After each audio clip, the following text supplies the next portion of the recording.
Border dispute పోవాల్సిందే. ఎవరు ఏ దేశం కూడా తన బార్డర్ వదులుకోదు. ఇలా పోతుందా మరి? పోయిన ఉదాహరణలు చాలా ఉన్నాయి, ప్రపంచ చరిత్రలో ఉన్నాయి, మన చరిత్రలో ఉన్నాయి. ఒకప్పుడు సిక్కిం మాదే అని చైనా వాడు అనేవాడు, ఇప్పుడు అంటలేడు కదా. ఒకప్పుడు మాదే అనేవాడు, ఇప్పుడు చైనా కంట్రీస్ లిస్ట్లో చైనా వాడు. ప్రపంచంలో ఉన్న దేశాల జాబితాలో చైనా సిక్కిం పేరు కూడా ఇచ్చింది, ఇప్పుడు ఇస్తలేరు. ఇప్పుడు they are not referring to Sikkim. అంటే సిక్కిం ఇండియాలో భాగం అన్నదాన్ని ఆటోమేటిక్గా అంగీకరించారు. రేపు అరుణాచల్ ప్రదేశ్ కూడా అంగీకరిస్తారు. సో అందువల్ల ఇండియా చైనా సరిహద్దు వివాదం పైన ఒక డ్యూరబుల్ సొల్యూషన్, దీర్ఘకాలిక పరిష్కారం కొరకు న్యాయమైన, హేతుబద్ధమైన, పరస్పర అంగీకృతమైన, mutually agreed, just and reasonable settlement the border question పైన సుదీర్ఘమైన చర్చల ప్రక్రియ కొనసాగాలి. ఇది నడుస్తున్నది ఆల్రెడీ, దీన్ని మరింతగా కొనసాగాలి. ఇది 10వది. ఇది వాజ్పేయి టైంలో ఉన్న కాలంలో కూడా ఇదే చెప్పారు, రాజీవ్ గాంధీ చైనా వెళ్ళినప్పుడు ఇదే చెప్పారు. ఇక 11వది ట్రేడ్ పైన ప్రపంచ వాణిజ్యం ఇవాళ తీవ్రమైన సంక్షోభంలో ఉంది. ట్రంప్ టారిఫ్ల పైన 198 కంట్రీస్ బీబీసీ సర్వే చేస్తే ట్రంప్ 98 కంట్రీస్ పైన 10% ట్యాక్స్ వేశాడు. 98 కంట్రీస్, 67 కంట్రీస్ పైన 15% ట్యాక్స్ వేశాడు.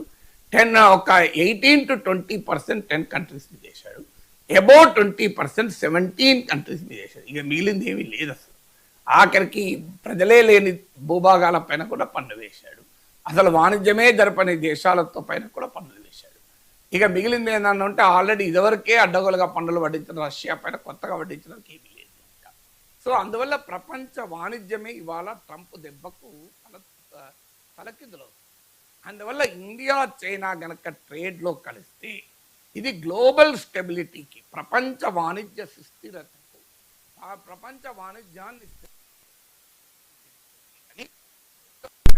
జింపింగ్ మోడీలు అంగీకరించారు.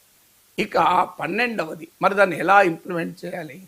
అందువల్ల బాగానే ఉంది, థియరీ బాగానే ఉంది. ప్రాక్టికల్గా వచ్చే వరకు రెండు దేశాల మధ్య ఉన్న సమస్య, మనకు డెఫిసిట్ ఎక్కువ ఉంది. ఉదాహరణకు ఇండియా తక్కువ ఎక్స్పోర్ట్ చేస్తుంది, ఎక్కువ చైనా నుంచి ఇంపోర్ట్ చేస్తుంది. అందువల్ల ఈ ట్రేడ్ డెఫిసిట్ను తగ్గించుకోవాలి అని మనం ప్రతిపాదించాం. సో ఏదో రూపంలో మన నుంచి కూడా చైనా కొంటే అది తగ్గుతుంది. ఎందుకంటే మనం చైనా నుంచి ఎక్కువ దిగుమతి చేసుకుంటున్నాం, మనం తక్కువ ఎగుమతి చేస్తున్నాం. అందువల్ల ట్రేడ్ డెఫిసిట్ తగ్గించుకోవాలని అంగీకరించారు.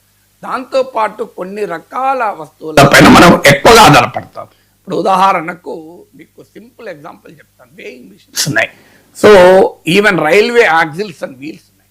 మనం రైలు ఇంజన్లకు వాడే యాక్సిల్స్, వీల్స్ ఉంటాయి చూడండి. ఇది మనీ కంట్రోల్ ఎనాలిసిస్ ప్రకారము 95% చైనా నుంచి వస్తాయి. అందులో 80% డైరెక్ట్గా చైనా నుంచి వస్తాయి. ఇంకో 15% చైనీస్ ఇంటర్మీడియరీస్ వస్తాయి. అంటే చైనా నుంచి ఇంకోటి కొని మనకు సప్లై చేస్తాడు. అంటే 95% ఆఫ్ రైల్వే వీల్స్ అండ్ యాక్సిల్స్కు మనం చైనా పైన ఆధారపడుతున్నాం. మరి అది కనుక రాకపోతే మనకు డెఫినెట్గా ఇబ్బందులు వస్తాయి. ఆల్టర్నేట్గా సప్లయర్స్ వెంటనే దొరకరు, దేశీయంగా తయారు చేయాలంటే సాధ్యం కాదు. అలాగే యాక్టివ్ ఫార్మాసిటికల్ ఇంగ్రీడియంట్స్ అంటారు. అంటే ఫార్మాసిటీ ఔషధాల్లో వాడే ముడి పదార్థాలు, ఇంటర్మీడియరీస్, వీటిని 80% మనం చైనా నుంచి, కొన్నిటి విషయంలో అయితే మోర్ దెన్ 80% కూడా. అందుకే మీకు కోవిడ్ టైంలో అజిత్రోమైసిన్, పారాసిటమాల్ లాంటివి కూడా మీకు ధరలు పెరిగిపోయాయి. అంటే మన దేశం ఫార్మాలో పెద్ద ఎక్స్పోర్టర్. అమెరికా కూడా మన 30% ఎక్స్పోర్ట్స్ పోతాయి. India is the bulk drug capital అంటారు. కానీ ఈ బల్క్ డ్రగ్స్కు తయారు కావాల్సిన రా మెటీరియల్ మనం చైనా పైన ఆధారపడుతున్నాం. ఒకప్పుడు ఇండియాలోనే ఏపీఎల్ తయారయ్యాయి, కానీ చైనా వాడు చీప్ ఇచ్చే వరకు ఇండస్ట్రీ మొత్తం చైనా మీద పడేది. సో అందువల్ల అలాగే ఫెర్టిలైజర్స్ ఉన్నాయి. ఇప్పుడు ఉదాహరణకు స్పెషాలిటీ ఫెర్టిలైజర్స్ అంటారు, డైఅమోనియం ఫాస్ఫేట్, ఇట్లాంటి ఫెర్టిలైజర్స్.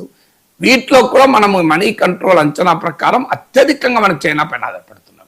సో ఆల్రెడీ ఇప్పుడు యూరియా కొరత ఎదుర్కొంటున్నాం. లాస్ట్ రబీలో డిఏపి ఎరువుల కొరత ఎదుర్కొన్నాం. మళ్ళీ నెక్స్ట్ రబీలో కూడా డిఏపి ఎరువుల కొరత వస్తే చాలా ఇబ్బందులు అవుతాయి. సో అందువల్ల చైనా నుంచి మనం ఫెర్టిలైజర్ దిగుమతి చేసుకోవాలి. దాన్ని ఇవ్వడానికి చైనా అంగీకరించింది. అలాగే rare earth magnets, rare earth materials అంటారు. ఈ లీథియం, ఇప్పుడు బ్యాటరీలో వాడే లీథియం, అలాగే పెలేడియం, ఇలాంటివన్నీ రేర్ ఎర్త్ మెటల్స్ అంటారు. సో ఇలాంటి అనేక రకాల rare earth metals, magnets auto industry నుంచి మొదలుకొని ఎలక్ట్రిక్ వెహికల్ ఇండస్ట్రీ నుంచి మొదలుకొని అడ్వాన్స్ ఎలక్ట్రానిక్స్ వరకు ఇవి కీలకం. China is the biggest supplier rare earth magnets. Even America కూడా చైనా వాడు సప్లై చేయాలి. సో అందువల్ల ఆ రేర్ ఎర్త్ మ్యాగ్నెట్స్ లేకపోతే మన ఆటో ఇండస్ట్రీ నుంచి మొదలుకొని మన అడ్వాన్స్ ఎలక్ట్రానిక్స్ వరకు దెబ్బతింటాం. అంటే అమెరికాకు మనం ఎగుమతి చేసే ఫార్మా ఎలక్ట్రానిక్స్ లో కూడా చైనీస్ ఇన్పుట్స్ ఉన్నాయి. మన అమెరికా ఇంత గొడవలో కూడా ట్రంప్ వాటిపైన ఆంక్షలు పెట్టలే, అడ్వాన్స్ ఎలక్ట్రానిక్స్ పైన ఆంక్షలు పెట్టలే, ఔషధాల ఫార్మా పైన ఆంక్షలు పెట్టలే. కానీ అవి మనము తయారు చేసి ఎగుమతి చేయాలంటే చైనా వాడి నుంచి మనకు ఇన్పుట్స్ రావాలి. అవి ఇవ్వడానికి చైనా అంగీకరించింది.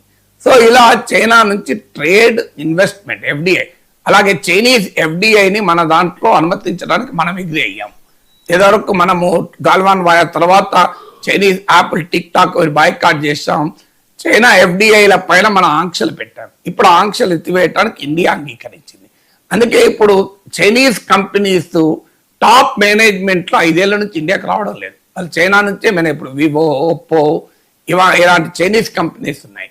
ఇవన్నీ కూడా చైనా నుంచే వాళ్ళు మేనేజ్ చేయాల్సి వస్తుంది. ఎందుకంటే వీసాలు ఇవ్వడం లేదు ఇండియా. ఇప్పుడు నాన్ టెక్నికల్ వీసా సిఇఓలకు